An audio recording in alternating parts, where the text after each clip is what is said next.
ये आग कहां से लग गई है मालूम है?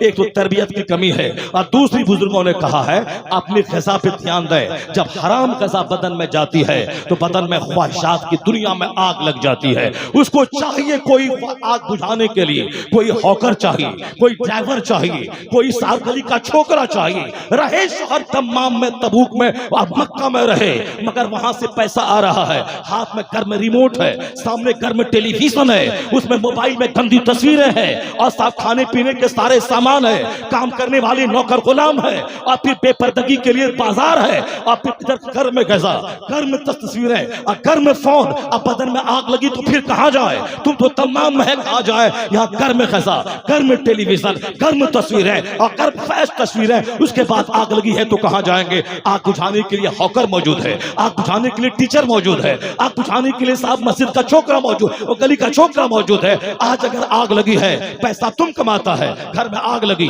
बच्चे तुम्हारे नहीं, बीवी तुम्हारी नहीं, घर तुम्हारा नहीं, इसलिए कि हमने सिर्फ कमाना जिंदगी का मकसद समझा। ये हराम ग़िज़ा बदन में डाला, आग लग गई। वो खातून थी 27 साल मदीने की खातून, जिसका शौहर सरहद पे गया है, 27 साल के बाद लौट के आया है, न सर से दुपट्टा खिसका है, न ज़बान बहकी है, न हाथ पांव गंदे हुए हैं। वो भी तो खातून थी। हराम ग़िज़ा अगर अंदर दाखिल हो शहवत की आग लगती है, और हलाल ग़िज़ा अगर अंदर दाखिल हो, यानी जिस दाना को झूठ बोल के ना कमाया गया हो, जिस दाना को हराम तरीके से ना कमाया गया हो, जिस दाने को दूसरों को ठग के ना कमाया गया हो, आज 90% जो दौलतों के रेल पेल है उसका जायजा लिया जाए, उसमें अक्सर वो हैं जो हराम का रास्ता इख्तियार किया गया है। नमाजें छोड़कर, झूठ बोलकर, सूद के जरिए रिश्वत लेकर दूसरों को ठग कर हराम जराए से कोई रोजी हासिल करे, वह खाने काबा में 10 बार हज कर ले, वह खिलाफे काबा थाम के दुआ करे। मुस्लिम शरीफ की हदीस में आया है कि दूर दराज से चल के कोई आता है या उसका हाथ तक के पेट पीठ से चिपक जाए, सर गर्द आलूद हो, हाथ उठा के या रब कहे, हुजूर फरमाते अन्ना युस्तजाब, कैसे उसकी दुआ कबूल होगी? मलबसहु हराम, मशरबहु हराम, मतअमहु हराम, पेट का दाना हराम का, बदन का कपड़ा हराम का, पेट का मशरूब हराम का, अन्ना युस्तजाब, कैसे दुआ कबूल होगी? दुआ की कबूलियत के लिए हलाल ग़िज़ा शर्त है। दुआ की कबूलियत है कि मेरी दुआ कबूल हो। काबा में हर साल 50 लाख हज करते हैं। मुश्किलात हिंदुस्तान की बढ़ती जा रही है, कश्मीर की मुश्किलात बढ़ती जा रही है, दुआ नहीं कबूल हो रही है, चूंकि हुजूर ने फरमाया है दुआ की कबूलियत के लिए हलाल जरूरी है। इसलिए हमारे उलमा कहते हैं हलाल खाकर अपने मोहल्ले की मस्जिद में दुआ कर ले, हराम खाकर काबा में भी दुआ करेगा वह दुआ रद्द हो जाएगी, और हलाल खा के अपने मोहल्ले की मस्जिद में दुआ करेगा, अल्लाह दुआ कबूल फरमा दे। जन्नत ऐश की जगह है, दुनिया नहीं है। दुनिया में ऐश नहीं है, दुनिया में आराम नहीं है। अगर आप बोलेंगे नहीं साहब ये सब कहने की बातें हैं, मैं तो बहुत दिन तक रहूंगा, मैं सब कुछ दुनिया में हासिल करके रहूंगा, मैं कहूंगा मौत सारी लज्जतों का खात्मा कर देती है। हिंदुस्तान के पहले प्रधानमंत्री जवाहरलाल नेहरू जी थे, आज वो नहीं है, दोबारा आ भी नहीं सकते हैं। दूसरे प्रधानमंत्री मुरारजी गुलजारी लाल नंदा थे, वो आज नहीं है, फिर दोबारा कयामत तक कभी आ नहीं सकते। मुरारजी देसाई थे, वो आज नहीं है, फिर दोबारा आ नहीं सकते। उसके बाद इंदिरा गांधी बनी, वो चली गई, वो दोबारा दुनिया में आ नहीं सकती, चाहे हाथ उनका पोता हाथ 1000 ऊपर नीचे नचाए कि मेरी दादी आजा, नहीं होगा ऐसा। चला गया जो चली गई। उसके बाद जो लोग आए वह लोग भी चले गए। राजीव गांधी चले गए, पी नरसिम्हा राव चले गए, अटल बिहारी वाजपेयी चले गए, बहुत पूरे भारत में राज किया। अब दोबारा 1 मिनट के लिए भी दुनिया में आ नहीं सकते। जो वक्त फिक्सेड टाइम था वो चले गए। अटल बिहारी वाजपेयी चले गए, चंद्रशेखर चले गए, सब चले गए। अभी जो बैठे प्रधानमंत्री हैं ये भी चले जाएंगे, 2-4 दिन के अंदर जाएं या 2-4 साल के बाद जाएं, मगर जाएंगे। जो भी दुनिया में आया है वह जाने के लिए ही आया है। सरकार गौसे आज़म रज़ी अल्लाह तआला अन्हु 70,000 के मजमे को खिताब करते हैं। एक शख्स आके बोलता हुजूर आपका बेटा इंतकाल कर गया, अगर हमको कोई बोले तो मेरी बोली बंद होगी, मैं भी जहर खा के मरना चाहूंगा। जितनी शदीद मोहब्बत औलाद से जिसको होगी वो औलाद के मरने के बाद उसी तरह की मोहब्बत का मुजाहरा करेगा। मुझ जैसे कमजोर किस्म के बाप औलाद के मरने के बाद साल भर उसको होश नहीं आते हैं। लेकिन गौसे आजम में और हम में यही फर्क है। गौसे आजम का बेटा मर गया, आपने कहा इन्ना लिल्लाहि व इन्ना इन्ना इलैहि राजिऊन तकरीर चालू है। फिर उसके कुछ देर के बाद का हुजूर जनाजा तैयार है, बच्चे को नहला धोला के कफन पहना के तैयार कर दिया गया। हुजूर चलें जनाजे की नमाज पढ़ा दें। आप मेंबर से नीचे उतरे, अल्लाह अकबर, नमाज पढ़ा दी। उसके बाद फिर दिन की खिदमत में आप लगे हैं। किसी ने कहा सरकार आप वालिद हैं, वो बेटा था, बेटा के मरने के बाद बाप की हालत गैर हो जाती है और आपके पर कोई असर नहीं हुआ, बच्चा मर गया, तकरीर चालू है, जनाजे की नमाज पढ़ा दी, फिर दिन की खिदमत चालू है। कहा क्या मतलब? गौसे पाक ने कहा कि जिस दिन मेरे घर में कोई बच्चा पैदा होता है उसी दिन मैं समझ लेता हूं ये मरने के लिए ही पैदा हुआ है। अल्लाह समद, ये मरने के लिए ही पैदा हुआ है। और आज उसके मरने की खबर सुनने के बाद क्या मैं परेशान हो जाऊं? जिस दिन मेरे घर बच्चा पैदा होता उसी दिन मैंने मुर्दा समझ लिया। क्या मतलब? गौसे पाक ये कहना चाहते हैं कि बाल बच्चों की वजह से अपना ईमान बर्बाद मत करना, बाल बच्चों की वजह से अपनी नमाज को बर्बाद मत करना, बाल बच्चों के लिए 25 साल ऊंट चरा करके छोटा सा घर बना के मर मत जाना। कयामत के दिन कहेगा बेटा एक नेकी दे दे, नहीं देगा जिसकी खातिर तुमने 25 साल ऊंट चराया, तुमने 25 साल सऊदी अरब में फैक्ट्री में हिंदी मिस्कीन बन के तुमने काम किया। हिंदुस्तान का MBBS डॉक्टर भी क्यों न रहे, वह दुबई कतर सऊदी अरब में मिस्कीन है। वो यहाँ 100 बीघा जमीन उसके पास क्यों न रहे, वहां वह हिंदी मिस्कीन है। वो ये इंसान की कमजोरी है कि गंगा के उस पार सीतामढ़ी मुजफ्फरपुर वालों को पटना वाला मिस्कीन समझता है, बैकवर्ड है। और फिर उत्तर प्रदेश वाले बिहार वाले को बैकवर्ड समझते हैं, बंबई वाले उत्तर प्रदेश वाले को भैया का के बैकवर्ड समझते हैं, अमेरिका वाले हिंदुस्तान और एशिया वालों को बैकवर्ड समझते हैं। ये इंसान की कमजोर सोच और इसकी नीति है कि अपने को दूसरों से बड़ा समझना और दूसरों को अपने से नीचा समझना। ये इंसान की कमजोरी है। नीचा ऊंचा कौन है वह तो साहब उसको मालूम नहीं है, मगर अपने हिसाब से उसको कमजोर समझते हैं। इसीलिए जंग जारी है, जबान के नाम पर, रंग के नाम पर, नस्ल के नाम पे, हर जगहों पे जंग जारी रहती है। अब जरा गौर से सुनिए कि आप मजहबे इस्लाम के पास एक दवा की तलाश है, इसके पास जाके मुझे एक दर्द का हल तलाश करना है। तब अब सारी दुनिया मसाइल से जूझ रही है, सारी दुनिया आग में जल रही है, किसके पास इस मसले का हल है? मैं अगर बोलूं मेरे पास हल, बोलेंगे ये मौलाना है, इस्लाम की बात कर रहा है, मौलाना इस्लाम की तारीफ कर रहा है। अगर हमारे पीर बोले तो लोग कहेंगे इस्लाम की तारीफ कर रहा है। मगर मैं यहां से 7 समंदर पार चलता हूं, उसके पास मैं जाता हूं जिसका नाम डॉक्टर जॉर्ज बर्नार्ड शॉ है। वह हिंदुस्तान का नहीं, वह ब्रिटेन का है। उसकी किताबें हिंदुस्तान की यूनिवर्सिटीज में चलती है। जरा गौर से सुनिएगा, वह लोग जो इस्लाम के पैगंबर के खिलाफ बोलते हैं, उनसे भी मैं कहता हूं तुम भी आंख खोल के देखो और कान खोल के सुनो, और हमारे भी लोग सुने। हम हिंदुस्तान में हिंदुस्तानी है, मार देंगे काट देंगे इस तरह की बकवास तो सब लोग करते हो, लेकिन इतना जान लेके हवाई जहाज पे जो आज करोड़ों आदमी सफर करता है, उसको क्या किसी हिंदुस्तान के बच्चे ने बनाया है, चाहे हिंदू हो या मुसलमान? नहीं, जवाब होगा अमेरिका के राइट ब्रदर्स, 2 भाई ने दिमाग जलाया 10 साल तक, तब उसे एक फार्मूला नजर आया। उन्होंने 1903 में हवाई जहाज के फार्मूले को लॉन्च किया। आज वही बढ़ते बढ़ते 100 साल के अंदर आज 1 महीने का सफर 1 घंटे में वो हवाई जहाज के जरिए बंदा करता है। 40 लाख से ज्यादा हुज्जाज कराम पूरी दुनिया से उसी जद्दा और मदीना एयरपोर्ट पे वो लैंड करते हैं उसी जहाज के जरिए। किसी कोई हिंदुस्तानी नहीं बनाया। जिस माइक्रोफोन में मैं बात कर रहा हूं, इसको हिंदुस्तान के 150 करोड़ की आबादी में कोई मुसलमान कोई हिंदू इसको नहीं बनाया। ये माइक्रोफोन का फॉर्मूला देने वाला डेविड हक्स, वह 7 समंदर पार का है। पहले मैं मजाक बनाता हूं, फिर क्या बोला वहां का 7 समंदर पार का दानिश्वर, वो कहना मैं चाहता हूं, क्योंकि मैं बोलूंगा तो हमारे अपने लोग भी झूठ कहेंगे, झूठ बोल रहा है, और दूसरे लोग तो मजाक उड़ाएंगे। चूंकि हिंदुस्तानियों की फितरत में मजाक उड़ाना, दूसरों को नीचा दिखलाना और दूसरों की त्रुटि तलाश करना, ये तो हम जैसे भारतीय की कमजोरी है। अपने दर्द में उतना तड़पते नहीं है जितना दूसरों के सुख को देखकर हम तड़पते हैं। ये हिंदुस्तान की कमजोरी है। हम दूसरों की गीबत की पोटली लेकर जब तक गीबत न करें उस वक्त तक पेट का दाना पचता नहीं है। ये हिंदुस्तान की कमजोरी है। बकवास बहुत है, मार देंगे, जला देंगे, काट देंगे, फेंक देंगे। ये हिंदुस्तानियों का नेचर हमारा है। उनका दामन थाम के बोले बता दे, बहुत नाचता गाता है, खिलाफ बोलता है। ये बता दे, हवाई जहाज तुमने दिया? तुम्हारे बाप दादाओं ने दिया? नहीं दिया। मोटर कार, साइकिल से लेकर के ट्रेन तक कोई हिंदुस्तानी नहीं बनाया। ये मुल्क हमारा है, यहाँ के जर्रे जर्रे से मुझको प्यार है, मगर हमारी कमजोरी का भी एहसास है कि मैं कितना कमजोर हूँ। हवाई जहाज हमने नहीं दिया, मोटर कार हमने नहीं दिया, माइक्रोफोन हमने नहीं दिया, साइकिल, 3 व्हीलर 4 व्हीलर हमने नहीं दिया। यानी मोटर का फॉर्मूला हेनरी फोर्ड ने दिया है, एटम बम ऑटो हान ने बनाया है, हेलीकॉप्टर ब्रैकेट ने बनाया है, टेलीविजन जो घर घर में दुनिया के 1000 करोड़ लोगों के घर में टेलीविजन है, कुछ लोगों को छोड़कर, वह जेएल बेयार्ड उसी 7 समंदर पार के लोगों ने दिया है। जब एक कमरे में आप बैठते हैं, इधर कंप्यूटर, इधर मोबाइल, इधर लैपटॉप, उधर फ्रिज, उधर वॉशिंग मशीन, इधर ग्राइंडर, इधर मोटरसाइकिल, उधर जनरेटर, ये बता दें ये सारी चीजें जिस साइंटिफिक औजार के जंगल में मैं रहता हूं घर में, किसने बनाया है? क्या कोई हिंदुस्तान का बरहमन, क्या हिंदुस्तान का राजपूत, क्या किसी ने बनाया? नहीं बनाया।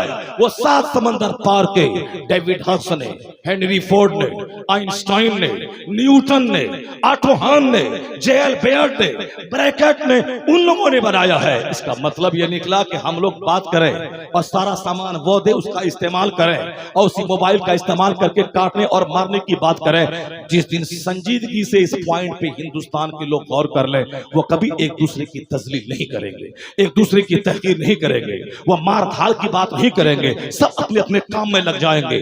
वो 10 साल दिमाग जलाया तो हवाई जहाज दिया, मैं भी 10 साल दिमाग जलाता हूँ, मैं भी किताबों का कीड़ा बन जाता हूँ, मैं भी जमीन समंदर में गोता लगाता हूँ, मैं भी नई नई दरियाफ्त और डिस्कवरी करता हूँ। जिस तरह अमेरिका का सामान मैं इस्तेमाल कर रहा हूँ, मैं एक अजूबा सामान दुनिया को दे दूं ताकि हिंदुस्तानी का सामान अमेरिकी इस्तेमाल करे, कि वो बोले कि ये अजूबा सामान साइंसी इजाद हिंदुस्तान के फला साइंटिस्ट ने दिया है। इस तरह का मजाक जिस दिन बढ़ जाएगा, उस दिन आग नहीं लगेगी, उस दिन मस्जिदों के सामने डीजे नहीं बजेगा, उस दिन नंगा नाच होके होली के नाम पे घर में आग नहीं लगाई जाएगी, उस दिन होली दीपावली के नाम पे दूसरों के घर में आग, दूसरों के घर में पटाखा, दूसरों के बदन पे कीचड़ नहीं डाला जाएगा, क्योंकि यहाँ काम ही नहीं है। इसीलिए धूल दे के कलेजे को तस्कीन पहुंचाना, रंग फेंक के कलेजे को तस्कीन पहुंचाना, घर में आग लगा के कलेजे को तस्कीन पहुंचाना काम ही नहीं है। सारा वर्क अमेरिका करता है, वहां के लोग करते हैं, हम लोग सिर्फ टिंगे मारते हैं। इसीलिए हम लोग किसी काम के लायक नहीं रहे। ब्रिटेन वाला बोले ये माइक्रोफोन हिंदुस्तानी दिया है, ये हवाई जहाज हिंदुस्तानी दिया है, ये कंप्यूटर हिंदुस्तानी दिया है, ये साहब मोटर कार हिंदुस्तानी दिया, कोई बोल ही नहीं सकता। जब वहां का दिमाग काम कर रहा है, वहां का ब्रेन सारी दुनिया को नया नया सामान दे रहा है, वहीं का एक ब्रेन है डॉक्टर बर्नार्ड शॉ, जिसकी किताबें अलीगढ़ में, जेएनयू में, बीएचयू में, पटना यूनिवर्सिटी में जिसकी किताबें पढ़ाई जाती हैं। पैदा हुआ ब्रिटेन में, किताब पढ़ाई जा रही हिंदुस्तान में। कितना बड़ा पढ़ा लिखा आदमी होगा हिंदुस्तान के इन कम पढ़े लिखे करोड़ लाखों में से लाखों के सरदार को कहलाएंगे जिन जिनकी किताबें यहाँ पढ़ाई जा रही हैं। अब वो क्या कहता है, मैं उनकी बात मानूं कि दिल्ली के किसी छोकरे की बात मानूं, मैं उस 7 समंदर पार के दानिश्वर की बात मानूं, या किसी दिल्ली की डाइन की बात मानूं? वो 7 समंदर पार का दानिश्वर कहता है, he must be called the savior of humanity. If a man like him were to assume the dictatorship of the modern world, he must succeed in solving its problems as much needed peace and happiness. Bernard Shaw कहते हैं कि सारी दुनिया problem से जूझ रही है, मसाइल का हल समझ में नहीं आ रहा है कि कौन सा नुस्खा अपनाए कि मसाइल का हल निकल आए, दर्द की दवा समझ में आ जाए, प्रॉब्लम्स का सॉल्यूशन समझ में आ जाए। समस्याएं बढ़ती जा रही हैं, समाधान नजर नहीं आ रहा है। बर्नार्ड शॉ ने कहा था कि Mohammad must be called the saviour of humanity. वह क्रिश्चियन है, वह यूरोप का है, जहां से हवाई जहाज से लेकर कंप्यूटर तक सारा सामान आ रहा है, वहां का दानिश्वर बोल रहा है कि इस्लाम के पैगंबर मोहम्मद अरबी सिर्फ मुसलमानों के रक्षक का नाम नहीं है, वह तो मानवता के रक्षक का नाम है, इंसानियत के मुहाफिज का नाम है। वह कहते हैं if a man like him were to assume the dictatorship of the modern world, he must succeed in solving its problem. वो कहते हैं अगर दुनिया के लोग मोहम्मद अरबी को अपना रहनुमा मान ले, उनको अपना रहनुमा तस्लीम कर ले, उनके गाइडलाइंस, उनके मार्गदर्शन, उनके इरशादात, उनकी तालीमात की रोशनी में वो अपने मसले का हल ढूंढे, तो सारे मसाइल का हल निकल आएगा। यह दुनिया अमन और शांति का गहवारा बन जाएगा। नारे तकबीर, नारे रिसालत, नारे रिसालत। पैगामे कुरान कॉन्फ्रेंस, मुफ्ती शहरियार साहब किबला, उलमा अहले सुन्नत। झूठ बोलना बहुत आसान है, सच बोलना बहुत मुश्किल काम है। जो लोग झूठ बोलते हैं, इस्लाम के खिलाफ जो लोग बकवास करते हैं, वो झूठ बोलते हैं। बर्नार्ड शॉ ने कहा कि हर प्रॉब्लम का हल इस्लाम में है। मैं 2-4 मिसाल में दूंगा आपको किस तरह सारे मसाइल का हल इस्लाम ने दिया है। हर अच्छा दिल उसको कबूल कर लेता है। एक बात तो यह है, और दूसरी बात, इस पैगंबर आजम के ताल्लुक से जो बकवास करते हैं, डॉक्टर बर्नार्ड शॉ ने कितनी प्यारी और जबरदस्त कीमती बात कह दी। उसी से मिलती जुलती बात अमेरिका के डॉक्टर माइकल हार्ट कहते हैं। डॉक्टर माइकल हार्ट अमेरिका के एक बहुत बड़े एडवोकेट, बहुत बड़े वैज्ञानिक हैं। उन्होंने कहा कि इस धरती का सबसे कामयाब तरीन इंसान कौन हो सकता है? हम जिसकी पैरवी करें, हम जिसके नक्शे कदम पे चले, हम जिसके फुट स्टेप को अपनाएं। क्योंकि आदमी की फितरत में है कामयाब इंसान से कामयाबी का फार्मूला लेता है। हमने जब दुनिया के इंसान को देखा, एक फन में कामयाब है, दूसरे फन में नाकाम है। एक डिपार्ट में कामयाब है, दूसरे डिपार्ट में फेलियर है। एक मकसद में कामयाब है, दूसरे मकसद में नाकाम है। इस दुनिया का सबसे कामयाब तरीन शख्स, जिसको दुनिया के करोड़ों अरबों लोग अपना गाइड कह सके, जिसमें कोई त्रुटि डिमेरिट ना हो, जो सबके लिए वो गाइड हो, अमीर के लिए भी, गरीब के लिए भी, शहरी के लिए भी, देहाती के लिए भी, अरबी के लिए भी, अजमी के लिए भी, जिनकी जिंदगी में सबको नूर मिले, सबसे लाइट मिले। वो कौन सी साथ है जो सबसे ज्यादा अपने मकसद में कामयाब तरीन शख्स हुआ है? मजहब और सियासत हर सतह पे उन्होंने कहा कि मैं स्टडी करूंगा, मैं तलाश करूंगा, मैं खोज के निकालूंगा। खोज के निकालने वाला वो कभी महरूम नहीं होता। उन्होंने दुनिया भर के मानव इतिहास को खंगाल डाला। अपनी लाइब्रेरी में हजारों किताबें उन्होंने ले आई। उन्होंने अपने आप को लाइब्रेरी में कैद कर दिया, मुताला शुरू किया। उन्होंने हर डिपार्ट के माहिरीन का मुताला शुरू किया। जरा गौर से सुनिएगा, आपकी तवज्जो हटे नहीं, वो बात बिल्कुल क्लियर समझ में आएगी और आप दूसरों तक मेरा यह पैगाम पहुंचा सकते हैं। बहुत अच्छी तवज्जो आज आपकी हमारी तरफ है, जरा गौर से सुन ले। कामयाब तरीन इंसान की पैरवी करने से ही कामयाबी मिलती है। जो नाकाम इंसान हो उसकी क्या पैरवी करेगा? डॉक्टर माइकल हार्ट, वहां की मिट्टी में तजस्सुस दाखिल है, अमेरिका की मिट्टी में वहां तफक्कुर दाखिल है, वहां तवस्सुम दाखिल है, वहां डिस्कवरी वहां के नेचर में है। दरियाफ्त करना, तब हिकमत तलाश करना, कारण तलाश करना, शोध करना, चिंतन करना, वो वहां की मिट्टी में दाखिल है। हमारी मिट्टी में वक्त की बर्बादी दाखिल है, वहां की मिट्टी में शोध और चिंतन दाखिल है। Discovery, investigation, pondering, reading and writing और थिंकिंग, अंडरस्टैंडिंग, रिफ्लेक्शन, ये जितने भी वर्ड्स हैं वो सब वहां की गुट्टी में है। इसलिए वह उन लोगों का टाइम फिक्स है, 4 घंटे स्टडी करना, इतने घंटे खाना खाना, खाने का टाइम, पीने का टाइम, स्टडी का टाइम, सोने का टाइम, जागने का टाइम, सारा टाइम फिक्स है। सारे काम करने का, बाजार जाने का, सौदा सलफ आने का, स्कूल खोलने का, बच्चों को प्यार देने का, बीवी से बात करने का, स्टडी करने का, बीवी की स्टडी रूम अलग, शौहर का अलग, बच्चों का अलग, सब तब सारा सिस्टम उसका सेट है। उसी हिसाब से दिमाग जलाता है, सारी दुनिया को बंद कमरे से इस्तेमाल की नई नई चीजें वो देता है। हमारा कोई टाइम नहीं है, न खाने का टाइम है, न पीने का टाइम है, न सोने का टाइम है, न जागने का टाइम है, न स्टडी का टाइम है। मुसलमानों के घरों में कुरान पाक पे गिलाफ है और उस पे धूल जमी है। शाबान के महीने में 2-4 हमारी कम पढ़ी लिखी बेटियां वो सब एक दूसरे से कुरान पाक मांग के लाती और पढ़ती है। मैंने 4 खत्म कर दिया, बिस्मिल्लाहिर्रहमानिर्रहीम भी कायदे से पढ़ लें तो बहुत बड़ी बात है, मगर वो 4 खत्म, 5 खत्म, 6 खत्म की बातें करती है। वो कैसे कुरान पढ़ती है, वो मुझ जैसे मौलियों को अच्छी तरह मालूम है। वो अपने बाप, अपने समाज के लोगों को तो कहती है कि मैंने 5 खत्म कर लिया। एक बिस्मिल्लाहिर्रहमानिर्रहीम भी कायदे से पढ़ लें तो मैं जानो, क्योंकि हमने उसको ठीक से कुरान ही नहीं पढ़ाया। वो अपने हिसाब से सोचती है कि मैंने बहुत कुछ पढ़ लिया, बस कुरान पे धूल जमी है। लेकिन इसी कुरान करीम पे रिसर्च और तहकीक अमेरिका के लोग करते हैं। हमारे पास टाइम नहीं है, हम खाएं और सोएं, जबकि एक एक मिनट किस कदर कीमती है यह मजहबी इस्लाम ने बताया है। उसकी मिसाल दे लें आप, 5:10 पे दिन निकलता है तो 5:10 से पहले मैं फजर की की नमाज पढ़ता हूँ। अब 5:11 पे अब नमाज नहीं होगी, सिर्फ 1 मिनट। 1 महीने के बाद रमजान आने वाला, 1 महीना भी नहीं बचा, 25 दिन बचे हैं, रमजान आने वाला है। रमजान नुज़ूल कुरान की सालगिरह का महीना है, यानी ये रोजा रखें और कुरान पढ़ें, बस सबसे बड़ी इबादत रमजान की यही है, कुरान पढ़ना और रोजा रखना। अब रमजान में 4:10 पे सहरी का आखिरी टाइम है। 1-1 मिनट कीमती यहूदियों ने बना लिया, चाइना जापान के बुद्धिस्टों ने बना लिया, वो दुनिया का सबसे कीमती मुल्क बन गया। हमने दुनिया को बताया 1-1 मिनट प्रेशस और कीमती है, और हम ही 1-1 घंटा ने 1-1 महीना, सालों साल हमने बर्बाद कर डाले। कोरोना काल में 1-1 मिनट को कीमती समझने वाला एक इंजीनियरिंग का तालिब इल्म 3 महीने में पूरा कुरान हिफ्ज कर लिया, और वक्त को बर्बाद करने वाला मदरसे में 15 साल से साहब रट रहा है तो हाफिज नहीं बन रहा है। वह सिर्फ 3 महीने में सारी फोकस पुराने पाक को उन्होंने दे दी, 3 महीने में हाफिज कुरान बन गए। लॉकडाउन से फायदा उठाया उसने, 3 महीने में हाफिज बन गए, और यहाँ 15 साल से पढ़ रहे हैं और कुरान याद ही नहीं है, और याद है भी तो 10 पगड़ी बांध ली, उसके बाद ही नहीं पढ़ना है। मेहराब पे खड़े हुए तो आगे जाना पीछे जाना याद ही नहीं, बस झुंझला के छोड़ दिया, चलो हमसे नहीं हो पाएगा। 15 साल में जो न हुआ 3 महीने में कर लिया।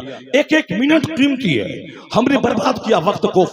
इफ्तार सहरी का टाइम आखिरी टाइम है हमारे यहाँ, मान लिया जाए 4:10 पर, तो 4:10 से पहले दाना हलाल है, हमारे लिए पानी हलाल है, हमारे लिए बीवी हलाल है, लेकिन 4:10 के बाद 11 मिनट में 1 मिनट के बाद अब वही बीवी मेरे लिए हराम हो गई, सोबत करना हराम हो गया, वही दाना मेरे लिए हराम हो गया, वही पानी मेरे लिए हराम। रोजा नाम लिया खाना पीना और बीवी से बचना, यही इसी का नाम इसी का नाम है रोजा, खाने से बचना, जो ख्वाहिशात में सबसे बड़ी चीजें हैं, खाना पीना शादी ब्याह करना, यही तो है। इसी की सारी दुनिया पागल है, औरतों के लिए जंग हो रही, खाने के लिए आदमी हराम और हलाल की तमीज खो रहा है, और पीने के लिए पानी सस्ता है, पानी को महंगा और शराब को लोगों ने सस्ता बना दिया है, अब फिर पीना है, इसी में दुनिया पागल है।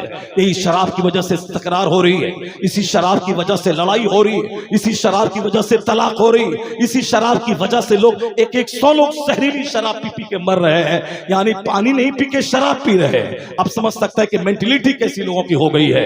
रोजा उसी ख्वाहिशात पे कंट्रोल का नाम है कि इसी पानी की वजह से लोग परेशान है, इसी ड्रिंक की वजह से, खाने की वजह से, औरत की खातिर, इन तीनों से रुक जा। 16-16 घंटे रुक जा, 16-16 घंटे रुकेगा, 1 महीना तक रुकेगा तो तुमको प्रैक्टिस हो जाएगी, हराम खाने से बचेगा, झूठ से बचेगा, शराब से बचेगा। अभी हलाल है पानी, फिर भी अल्लाह के कहने से रुक जा, हलाल है दाना, फिर भी अल्लाह के कहने से 4 बजे से लेकर शाम के 6 बजे तक 12, 15, 16 घंटे तक रुक जा।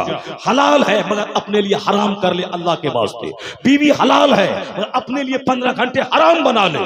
पान दाना हलाल है मगर अल्लाह के लिए उसको हराम बना ले।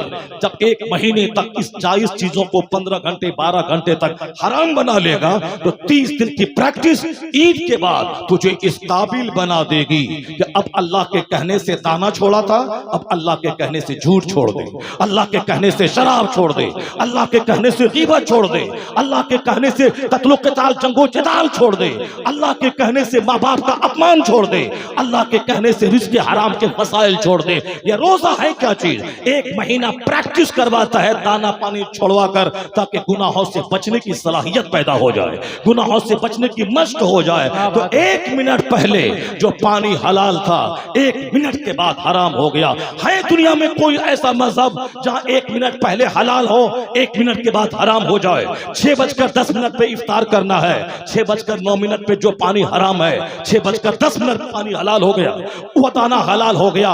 वक्त की पाबंदी आज चाइना करके अब तरक्की याफ्ता मुल्क बना, अमेरिका करके तरक्की याफ्ता मुल्क बना। ये मुसलमान जिसने दुनिया को 1-1 मिनट की कीमती होने का एहसास दिलाया, ये वक्त की बर्बादी ने इसे कहीं का नहीं छोड़ा। अगर मुसलमान नमाज रोजे के औकात से वक्त की पाबंदी का सबक सीख लेते और उसी हिसाब से जिंदगी गुजारते, यहूदी पीछे होता मुसलमान आगे होता, क्रिश्चियन पीछे होता मुसलमान आगे होता, जापानी चीनी पीछे होता मुस्तफा का गुलाम पहले होता। क्योंकि मुस्तफा रबियों का इमाम है, जो उनके तरीके पे चलेगा वो गुलाम नहीं बनेगा, वह इमाम बनेगा, सारी दुनिया उसकी गुलाम बनती चली जाए। नारे तकबीर, नारे रिसालत, मसलके आला हजरत पैगामे जिनके कुरान पास कॉन्फ्रेंस, जिन्होंने वक्त को कीमती समझा, आज वो कामयाब है। डॉक्टर माइकल हार्ट एक एक मिनट को किताब की स्टडी में लगाया। पूरी दुनिया के माहिरीन का मुताला करने के बाद जब उन्होंने एक लिस्ट तैयार की लाखों आदमी की, उन लाखों में से 100 को छांटना है जो कामयाब तरीन लोग हैं। उन लोगों में अव्वल नंबर पे उनको देना है जिसमें न कोई मोहब्बत काम करेगी, न मुबालगा काम करेगा, बल्कि फैक्ट और रियलिटी की बुनियाद पे अव्वल नंबर पे नाम दिया जाएगा। अगर हमारे बाल बच्चे हैं तो उसका नाम नहीं देंगे कि मोहब्बत काम कर रही है। वह जिस पैगंबर का कलमा पढ़ता है उनका नाम नहीं आएगा। हकीकत की बुनियाद पे वह जो अरबो अजम में जिसको माना जाता हो, दुनिया के हर कोशे में जिसकी पैरवी की जाती हो, जो हर दौर हर अदवार के लिए एक मुफीद कीमती पर्सनैलिटी माने जाते हो, जिनकी तालीमात में अगलों और पिछलों सबके लिए रोशनी का सामान हो, और जो वाकई प्रैक्टिकल में सबसे ज्यादा कामयाब तरीन शख्स हुए हो, जिसने अरबो अजम का जोग्राफिया बदला हो, जिसने करोड़ों के दिल जीता हो, जिनके अहकाम हर घर में दाखिल हो, जिनको आज भी लोग अपनी जान से ज्यादा मोहब्बत करते हो, जिन्होंने जो हुकूमत करके जो मजहब को फैला के सबसे ज्यादा कामयाब तरीन शख्स हुए हो, ऐसे आदमी की तलाश है। कहा कि मोहब्बत हाई नहीं होगी। मैं अमेरिका में पैदा हुआ तो क्या होगा? अगर कोई अमेरिका में पैदा होने वाला इस कद का आदमी नहीं मिलेगा, मैं उसका नाम नहीं दूंगा। मैं क्रिश्चियन हूं तो क्या हुआ?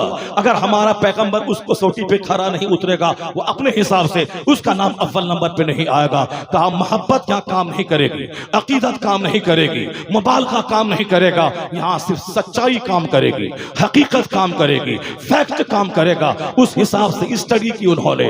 कौन है जो सबसे ज्यादा कामयाब तरीन शख्स हुआ हो? एक शख्स है जो पहाड़ पर रह करके वो अपने नफ्स को मारने की कोशिश कर रहा है। सारा समाज जहां जाए अपना नफ्स को मारना अलग है, मगर सारे समाज को गंदगी की कीचड़ से निजात दिलाना ये अलग है। अपनी शादी ब्याह करके अपनी जिंदगी में मस्त होना और है, पूरे समाज को तबाही से बचाना और है। अपना शराब नहीं पीना और है, पूरी सोसाइटी को शराब मुक्त बना देना ये काम और है। तो कोई ऐसा मिलता है तारीख इंसानियत में जो जंगल में जाके नफ्स को मारता रहा, कोई ऐसा मिलता है जो सारी जिंदगी पॉलिटिक्स करता रहा, कोई ऐसा मिलता है जो सारी जिंदगी ऐश करता रहा, कोई ऐसा मिलता है जो सारी जिंदगी अपने ऐश का खून करता रहा। कामयाब तरीन शख्स इंडिया के लिए कोई कामयाब है जैसे गांधी नेहरू है, मगर इसका फॉर्मूला अमेरिका में नहीं चलेगा। अमेरिका में वहां के प्रोफेसर, वहां के जो प्रेसिडेंट है इब्राहिम लिंकन, जो पहले प्रेसिडेंट थे जिन्होंने डेमोक्रेसी का फॉर्मूला दिया, उनका वहां चलेगा, चाइना में नहीं चलेगा। चाइना का माओ ज़ेडुंग वो चाइना में महान है, वो ऑस्ट्रेलिया में नहीं चलेंगे।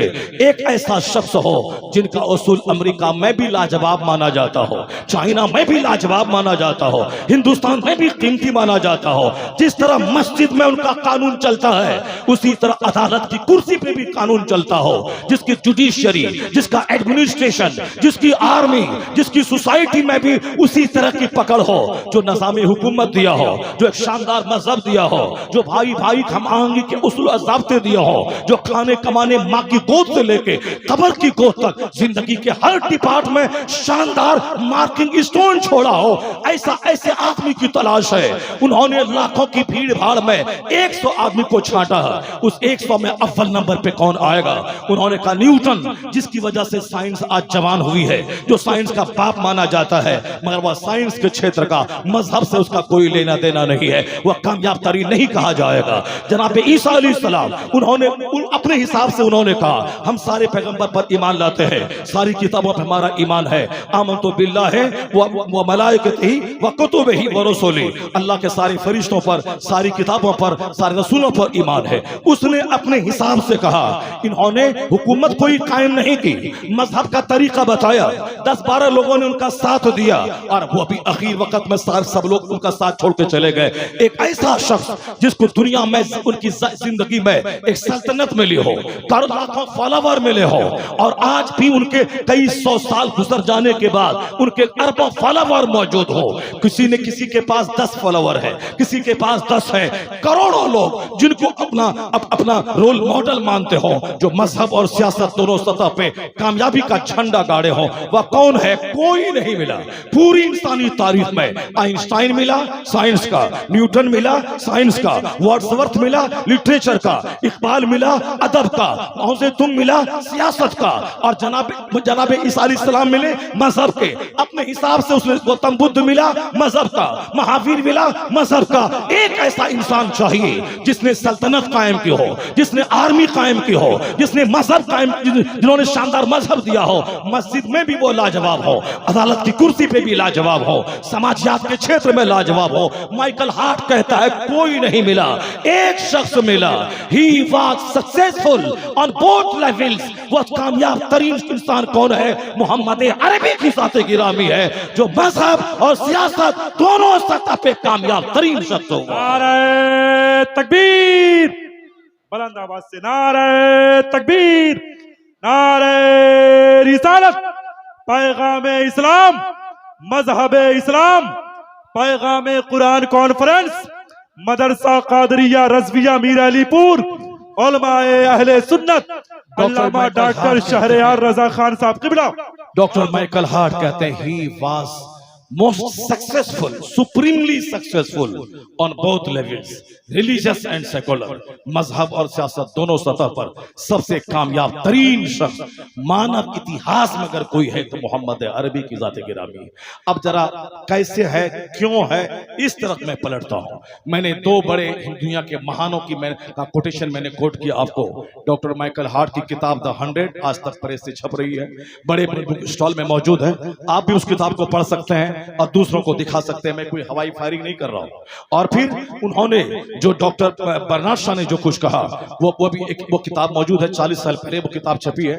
उस किताब में भी आप पढ़ सकते हैं। डॉक्टर बर्नार्ड शॉ ने द जेन्युइन इस्लाम की किताब लिखी है, उस किताब में उसका कोटेशन मौजूद है। इन दोनों ने क्यों कहा, कैसे कहा, क्या बात है, कैसे इलाज मिलेगा, कैसे हर सतह पे कामयाब है, मैं उसी का जायजा मैं लूंगा और उसके बाद फिर मैं आपको बताऊंगा छोटी छोटी बातें जो पैगंबर आजम ने मुझको बताई हैं। उससे पहले मैं सिर्फ एक सवाल का जवाब चाहता हूं कुरान करीम से, एक सवाल का जवाब चाहता हूं मैं मुस्तफा की अहादीस के भंडार से। मैं एक सवाल का जवाब चाहता हूं इस्लाम और दुनिया से। मैं एक सवाल का जवाब चाहता हूं, वही जो मैंने छेड़ा था कि आज अरबों कमाने के बाद भी अडानी का चेहरा सूखा है। आखिर सुकून है कहां? मुकेश अंबानी का चेहरा सूखा है, आखिर सुकून है कहां? मेरे बाल बच्चे जिसकी नकल करके फटा हुआ पैंट पहनते हैं, जिसकी नकल करके वह सोने चांदी की अंगूठियां, सोने की अंगूठी इस्तेमाल करते हैं, जिसका फॉलो ये करते हैं, कोई मौलाना मौलवी पीर फकीर नहीं, किसकी पैरवी है? तो उनका जवाब होगा फिल्म स्टार, उनका जवाब होगा फिल्म स्टार क्रिकेटर, उनका जवाब होगा विराट कोहली, उनका जवाब होगा सलमान खान, उनका जवाब होगा शाहरुख खान। हमारी माँ बहन बेटियां आज से 50 साल पहले हमारी माएं अगर सर से दुपट्टा सरकता था तो ऐसा लगता था जैसे वह जमीन में गड़ जाएंगी, जैसे वह मर जाएंगी। यानी सर से दुपट्टा खिसका शर्म हया के मारे वो जैसे जमीन में गड़ जाएंगी। लेकिन किसकी फॉलो कर रही हैं मेरी आज बेटियां? जो सर पे दुपट्टा को बोझ समझ रही हैं, इसको हटा करके बिल्कुल चुस्त लिबास पहन के समाज में, ट्यूशन सेंटर पे, स्कूल में, कॉलेज में, शॉपिंग कॉम्प्लेक्स में, दुकान में बैठकर किस तरह के हालात पैदा हो गए सबों को मालूम है। बेटी बचाओ बेटी पढ़ाओ का नारा बहुत दिया जा रहा है। हिंदुस्तान का कोई दिन नहीं गुजरता जिस दिन अखबार में औरतों के रेप की कहानी न आती हो। इस हिंदुस्तान में जहां के हमारे मुखिया जी बेटी बचाओ बेटी पढ़ाओ का नारा देते हैं, बेटी बचाओ बेटी पढ़ाओ, बेटी पढ़ाओ का नारा देते हैं, बेटी बचाओ का नारा देते हैं। जहां कोचिंग सेंटर में गैंग रेप होता है, फिर उसका कत्ल होता है, पहले औरतों का किडनैप होता है, चंद गोंडे दरिंदे रास्ते में खड़े हैं, कोई खूबसूरत नाक नक्शे वाली कोई खातून 18 साल की कोचिंग सेंटर जा रही है, समाज की बेटी है, वह पढ़ने जा रही है, मगर क्या करे, समाज के सारे लोग अच्छे होते हैं, दरिंदे और भेड़िए की नजर जब उसके चेहरे पे पड़ती है, वह भेड़िए कहते हैं कि मुझको इसको हासिल करना है चाहे जैसे भी हो। अब चाहे मोहब्बत से अगर वो आ जाती हैं तो ठीक है, नहीं तो फिर हम दूसरा तरीका इख्तियार करेंगे। वह 10 गुंडों की टीम तैयार करते हैं, रास्ते में वापसी में उसको किडनैप करते हैं, कार पे बिठाते हैं, बाइक पे बिठाते हैं और ले जा करके सुनसान जंगल और सुनसान बिल्डिंग में उसके साथ बारी बारी से वह सारे लड़के गैंग रेप करते हैं और बेइज्जती से बचने के लिए कत्ल कर देते हैं। यह किडनैप करना, गैंग रेप करना और कत्ल कर देना, ये हिंदुस्तान का कोई अखबार इस तरह की खबरों से खाली नहीं है। और यहाँ साहब बेटियां बचेंगी और बेटियां बढ़ेंगी। यहाँ इज्जत आबरू लूट रही है दिन दहाड़े। निर्भया के कातिलों को फांसी की सजा मिल गई। सारे हिंदुस्तान को तो शऊर के नाखून थामना चाहिए कि अगर हमने ऐसा कदम उठाया तो हमें भी फांसी के फंदे पे लटका दिया जाएगा। नहीं, ख्वाहिशात की आग में इस तरह बदन जल रहा है, ऐसी आग लगी हुई है कि कल क्या होगा देखा जाएगा। अभी तो यह काम कर गुजरना है। अक्लो खिरत होश हया सब कुछ खत्म है। वो देखने के बाद भी कि वो शराब पिया, गाड़ी एक्सीडेंट करी, 100 टुकड़े लाश के हो गए, मगर फिर भी शराब की बोतल नहीं छूटेगी, अंजाम चाहे जो। ये जानता है कि शराब पीता रहा, लंग्स फेफड़ा उसका गल गया, सांस लेने में दिक्कत हो रही है, वेंटिलेशन और ऑक्सीजन पे पड़ा हुआ है, शराब ने उसको तबाह किया। ये जानता है कि डॉक्टर बोलता है इसका कोलेस्ट्रॉल बढ़ रहा है, उसके बढ़ाने में चर्बी, फैट और सिगरेट का दखल है, खैनी और गुटखा का दखल है, या छोड़ देकर ये जीना चाहते हैं, मगर उसके बावजूद देखा कि सामने लाशें तड़प रही है। गुटखाखोर को कैंसर हुआ मुंह में, वो मर गया, मगर फिर भी ये गुटखा छोड़ने को तैयार नहीं है। सिगरेट पीने वाले का लंग्स खराब हुआ, फिर भी ये छोड़ने को तैयार नहीं है। शराबी क्योंकि सेहत चौपट हो गई, फिर भी ये छोड़ने को तैयार नहीं है। हुजूर ने कहा था आखिर जमाने में लोगों की अक्लें छीन ली जाएंगी। तुनज़अ उक़ूलु अक्सर ज़ालिका ज़मान सयाती अला नास ज़मान, अनक़रीब ऐसा जमाना आएगा लोगों पर, लोगों की अक्लें छीन ली जाएंगी। लोग पागलों की तरह करेंगे, अरे कौन बोलता है सिगरेट पीने से ये होता है, कौन बोलता है खैनी खाने से ये कैंसर होता है, कौन कहता है गुटखा खाने से ये होता है। अभी हिंदुओं का एक लीडर था जो बात मैं पहले दबी जबान में कहता था, उन्होंने खुल के ये जुमला कहा। मैं पहले सोचता था कि ऐसा है, मगर बाद में उनकी जब मैंने गुफ्तगू सुनी तब मुझको पता चला कि जो मैं सोचता था वह सच साबित हुआ। मैं सोचता था कि पाखाने की तरफ बदबू गुटखा खाने वाले के मुंह से क्यों आ रही है, मैं सोचता था बेसिन से पाखाने की बदबू क्यों आ रही है, आखिर ये सुपारी ही तो है, उसमें मसाला लगा दिया गया है, टेस्टी बना दिया गया है, लोग पागल हो गए हैं, उस नशा के तौर पर इस्तेमाल करते हैं। अगरचे उसमें ज्यादा नशा नहीं है, मगर एक ऐसा जुनून चढ़ जाता है कि बगैर उसके खाए चैन नहीं है। रोटी चावल ना खाए दिन भर चलेगा, मगर जब तक वो रजनीगंधा और पुड़िया ना खाए शुद्ध प्लस, उसको चैन नहीं मिलेगा। मैंने जब उस पंडित जी का बयान सुना कि हैदराबाद की म्यूनिसिपैलिटी में जहां सारा कचरा, सारा पाखाना जो जमा होता है गटर में, वहां के साइंस का एक तालिब इल्म, उन्होंने एक केमिकल उसमें डाला, वह सारा सूख गया और उसको बोरे में कस के वहां के ताजिर बिजनेसमैन, पैसे की हवस वाले उसको सीधे सप्लाई करते हैं कानपुर, और कानपुर में उसमें थोड़ा सुपारी मिला के, मसाला मिला के उसको गुटखा बना के पैकेट में तैयार करता है। अब मैंने सोचा, उसने कहा लोग देखें क्या खा रहे हैं, यानी पाखाने को सूखा करके उसमें थोड़ा मसाला मिला करके पुड़िया में भरा जाता है। अब मुझको यकीन आया कि हाँ, बदबू पाखाने की तरह क्यों मुंह से आती है गुटखा खाने वाले की। अब बेसिन में फेंक दे क्यों, मैं कुछ नहीं, वो पाखाना पैक करे के कुछ पैक करे, मगर खाने में मजा आता है, मुझको खाना है, ऐसे डाल देना है। अब कौन देखा कानपुर में क्या हो रहा है, कौन देखा हैदराबाद में क्या हो रहा है। हुजूर ने सच कहा, अनकरीब कयामत के करीब जब दिन आएंगे लोगों की अक्लें छीन ली जाएंगी, लोग पागल और दीवाने की तरह हो जाएंगे। मर्द औरतों की तरह बाल रख के रबड़ डालेंगे और औरतें मर्दों की तरह बाल बना के वो साहब मर्द बनना चाहेंगे। औरतें मर्दों की तरह छींट वाला कपड़ा पहन के ऊपर में कपड़े डाल के औरत बनना चाहेंगी, और औरतें चुस्त और फटा हुआ जींस और टी शर्ट पहन के वह समाज में ज़नाकारी के संदेश देने वाली वह मर्द बनना चाहेंगी। यानी वह मर्द बने, ये औरत बने, अक्लें छीन ली गई है। मालदार आदमी 50 गाड़ी से बारात गया, कोई मतलब नहीं मैं भीख मांगूंगा, मगर 50 गाड़ी पे बारात ले जाके मैं दिखला दूंगा। वो मालदार है, सऊदी अरब में 50 साल कमाया है, 1000 आदमी को खिलाया है। मैं नहीं गया तो क्या हुआ, मैं उससे कुछ कम हो गया। मैं बंबई में ज़कात और खैरात भीख मांग लूंगा, मगर मैं भी 2000 आदमी को खिला के रहूंगा। सच कहा हुजूर ने, कयामत के करीब लोगों की अक्लें छीन ली जाएंगी, हक और ना हक समझना छोड़ देंगे, राइट और रॉन्ग का फर्क करना छोड़ देंगे, बेनिफिशियल और यूजफुल का फर्क लोग छोड़ देंगे। वो तो कहिए कि अल्लाह का एहसान है कि उलमा मौजूद है, जो जुमा के दिन हमें कहता है ये हराम है, ये हलाल है, ये नाजायज है, ये नाजायज है, ये मुफीद है, ये मुज़िर है, जो ईद के दिन खिताब करते कहता है ये हराम है, ये हलाल है, इसे करो, इसे मत करो, या सीरत का जलसा भीख मांग के मुनक़िद करके पब्लिक को जमा करके कहता है ये हराम है मत करना, ये हलाल है इसको करना, ये राइट है, ये रॉन्ग है, ये गुड है, ये बैड है, ये बेनिफिशियल है, ये हार्मफुल है, ये उलमा की जमात है, मैं इसे गाली देता हूं, मगर ये मेरे जन्नत का रास्ता बताते हैं। मैं उसे कहता हूं मस्जिद से भगा दूंगा, मगर ये कहते हैं कि तुम सोने की अंगूठी पहनना हराम है मत पहनो। मैं इसे भगाने की बात कर रहा हूं, ये मुझे जन्नत ले जाने की बात कर रहा है, ये मुझे राह रास्त ले जाने की बात कर रहा है।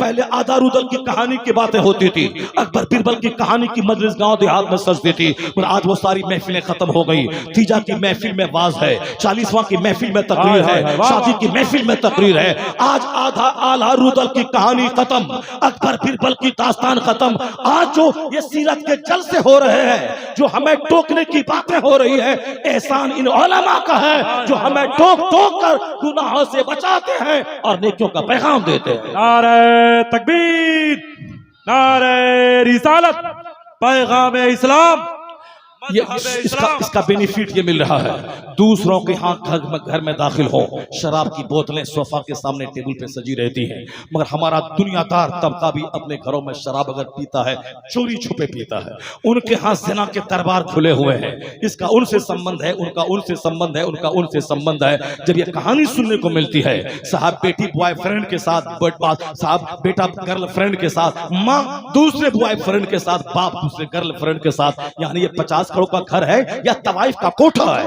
यूरोप और अमेरिका से ही हमने सीखा है। अपनी बीवी में दिलचस्पी खत्म हो गई, अब दूसरों से घंटों घंटों बात कर रहे हैं। अपने शौहर की दिलचस्पी खत्म हो गई, दूसरे मर्दों से बात कर रही है। साहब जवान बेटा है, बदन में आग लगी है और दूसरी औरतों से चैट कर रहा है। जवान लड़कियां हैं, बदन में आग लगी है, 16 साल की बच्चियां हैं, वह दूसरों से चैट कर रही है। और बाप कोर्ट में जाकर के बेटी के सामने हाथ जोड़ के गिरिया रहा है, मेरी बेटी मान जा, मेरी बेटी मान जा, 40 करोड़ मुसलमानों की नाक मत कटवा, तू गैरों के साथ मत भाग, शादी में करा दूंगा।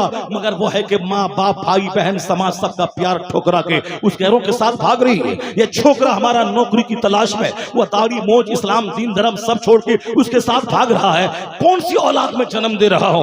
कैसे उसके बदन में आग लगी है कि शादी जैसे उसकी नहीं होगी। बदन में आग लगी है, आग बहक रही है, जबान बहक रही है, हाथ बहक रहे हैं, दीन धर्म जन्नत सबको छोड़ करके दूसरों के साथ वो भाग रहा है, बेटियां भाग रही है। ये कसूर है। बुजुर्गों ने कहा है, एक तो माँ बाप की तरबियत की कमी है कि घर में फिल्म की बात, घर में डॉक्टर की बात, घर में इंजीनियर की बात। वो कमाया, बंबई गया, 1 करोड़ का मकान बना लिया। वो इंजीनियर बना, 10 लाख महीना कमा रहा है। वो डॉक्टर बना, दिल्ली 10 लाख कमा रहा है। यानी हमने बाल बच्चों को बताया कि मकान बनाना, गाड़ी खरीदना, पैसा कमाना, यही है जिंदगी का मकसद। मैंने एक दिन भी घर में कुरान नहीं पढ़ के सुनाया, मैंने हदीस पढ़ के नहीं सुनाया। आज बच्चे अगर लूट गए हैं तो कसूर हमारा है। जबकि मैंने दुनियादारों का चर्चा किया, मैंने कभी गौस की कहानी नहीं सुनाई, गरीब नवाज का चर्चा नहीं किया, मैंने महबूब इलाही का चर्चा नहीं किया, मैंने आला हजरत का चर्चा नहीं किया। कॉन्फ्रेंस में एक आवाज गूंजी और बुझ गई, मगर 360 दिन घर में मैंने बुजुर्गों की कहानी बच्चों को नहीं सुनाई, मैंने बुजुर्ग खवातीन की कहानी नहीं सुनाई। नतीजे में मेरा बच्चा लोफर हो रहा है। वह इश्क को जिंदगी का मकसद समझ रहा है। वह इश्क चाहे गैरों से लड़ाए जाए और उसकी वजह से समाज में आग लग जाए, हजारों दुकान जल जाए, मुसलमानों की गर्दनें कट जाए, हिंदू मुस्लिम का दंगा हो जाए, वह सब चलेगा, मगर वही मुझको चाहिए।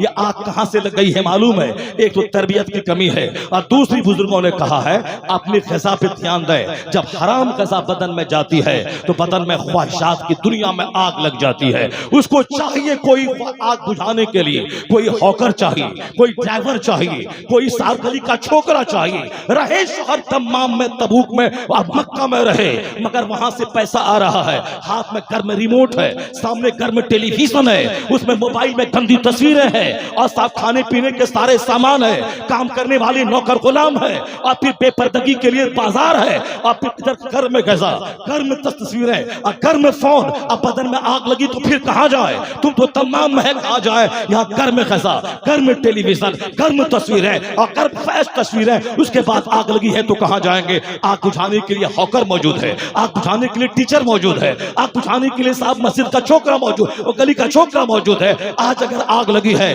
पैसा तुम कमाता है, घर में आग लगी, बच्चे तुम्हारे नहीं, बीवी तुम्हारी नहीं, घर तुम्हारा नहीं, इसलिए कि हमने सिर्फ कमाना जिंदगी का मकसद समझा।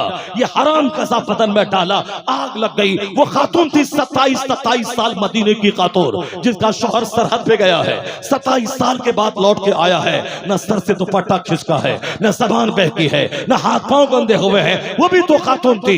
हराम ग़िज़ा अगर अंदर दाखिल हो शहवत की आग लगती है, और हलाल ग़िज़ा अगर अंदर दाखिल हो, यानी जिस दाना को झूठ बोल के ना कमाया गया हो, जिस दाना को हराम तरीके से ना कमाया गया हो, जिस दाने को दूसरों को ठग के ना कमाया गया हो, आज 90% जो दौलतों के रेल पेल है उसका जायजा लिया जाए, उसमें अक्सर वो है जो हराम का रास्ता इख्तियार किया गया है। नमाजें छोड़कर, झूठ बोलकर, सूद के जरिए रिश्वत लेकर दूसरों को ठग कर हराम जराए से कोई रोजी रोजी हासिल करे, वह खाने काबा में 10 बार हज कर ले, वह खिलाफे काबा थाम के दुआ करे। मुस्लिम शरीफ की हदीस में आया है कि दूर दराज से चल के कोई आता है, या उसका हाथ तक के पेट पीठ से चिपक जाए, सर गर्द आलूद हो, हाथ उठा के या रब कहे, हुजूर फरमाते हैं अन्ना युस्तजाब, कैसे उसकी दुआ कबूल होगी? मलबसहु हराम, मशरबहु हराम, मतअमहु हराम, पेट का दाना हराम का, बदन का कपड़ा हराम का, पेट का मशरूब हराम का, अन्ना युस्तजाब, कैसे दुआ कबूल होगी? दुआ की कबूलियत के लिए हलाल ग़िज़ा शर्त है। दुआ की कबूलियत है कि मेरी दुआ कबूल हो। काबा में हर साल 50 लाख हज करते हैं। मुश्किलात हिंदुस्तान की बढ़ती जा रही है, कश्मीर की मुश्किलात बढ़ती जा रही है, दुआ नहीं कबूल हो रही है। चूंकि हुजूर ने फरमाया है दुआ की कबूलियत के लिए हलाल जरूरी है, इसलिए हमारे उलमा कहते हैं हलाल खाकर अपने मोहल्ले की मस्जिद में दुआ कर ले, हराम खाकर काबा में भी दुआ करेगा वह दुआ रद्द हो जाएगी, और हलाल खा के अपने मोहल्ले की मस्जिद में दुआ करेगा, अल्लाह दुआ कबूल फरमा देगा।